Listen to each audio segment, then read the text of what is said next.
ഇത് കണ്ടോ ഫ്രണ്ട്സ്, ഇത് ഡോഗ് ഫ്ലവറിൻ്റെ പ്ലാന്റാണ്. ഇപ്പം ഞാൻ ഇതിന് മൊത്തം പ്രൂണിങ് ചെയ്തായിരുന്നു. മൊത്തം ഇതിൻ്റെ പിന്നെ രണ്ടാമത് ഇതിൻ്റെ ഫ്ലവർ എടുക്കാൻ ഞാൻ മൊത്തം പ്രൂണിങ് ചെയ്തതാണ്. അപ്പം ഇതിൻ്റെ ആദ്യത്തെ അരിയാണ്.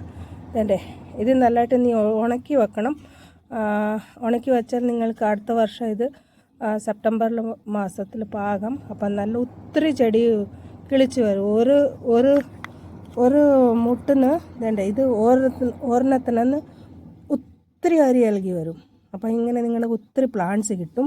അപ്പം ഇതെല്ലാം ഞാനിപ്പം പ്രൂണിങ് ചെയ്തതാണ്. അതേണ്ട കണ്ടോ, പ്രൂണിങ് ചെയ്ത് വെച്ച് പിന്നെ ഇപ്പോൾ രണ്ടാമത് ഇത് കിളിക്കാൻ തുടങ്ങി. അപ്പം നിങ്ങളുടെ കയ്യിൽ ഇങ്ങനെ കിളിച്ചതേണ്ട ഇതുപോലത്തെ ആണെങ്കിൽ നിങ്ങളിത് പ്രൂണിങ് ചെയ്ത് വെക്കണം. അപ്പോൾ അരി എടുക്കണ്ട, ഇതിങ്ങനെ പ്രൂണിങ് ചെയ്ത് കൊടുത്താൽ മതി. പിന്നെ ഇത് രണ്ടാമത് നല്ലതായിട്ട് കിളിച്ച് വരും. വേണ്ട ഇപ്പം മൊത്തം ഇത് രണ്ടായിട്ട് പിന്നെയും കിളിച്ച് വന്നതാണ്. പിന്നെ കിളിക്കാത്ത ഞാൻ വേറെ സ്ഥലത്ത് വെച്ചിട്ടുണ്ട്. അത് ഞാൻ കിളിച്ച് വന്ന് കഴിഞ്ഞ ശേഷം അത് ഞാൻ കാണിച്ചു തരാം. അപ്പം അങ്ങനെ തന്നെ നിങ്ങൾ ചെയ്യണം. നല്ല രസമാണ് അതേണ്ടേ കണ്ടോ. ഇത് ഞാൻ എല്ലാം ഇപ്പം മൊത്തം പ്രൂണിങ് ചെയ്തതാണ്. ഇപ്പോൾ രണ്ടാമത് മൊത്തം ഇങ്ങനെ കിളിച്ച് വന്നു. Thank you so much.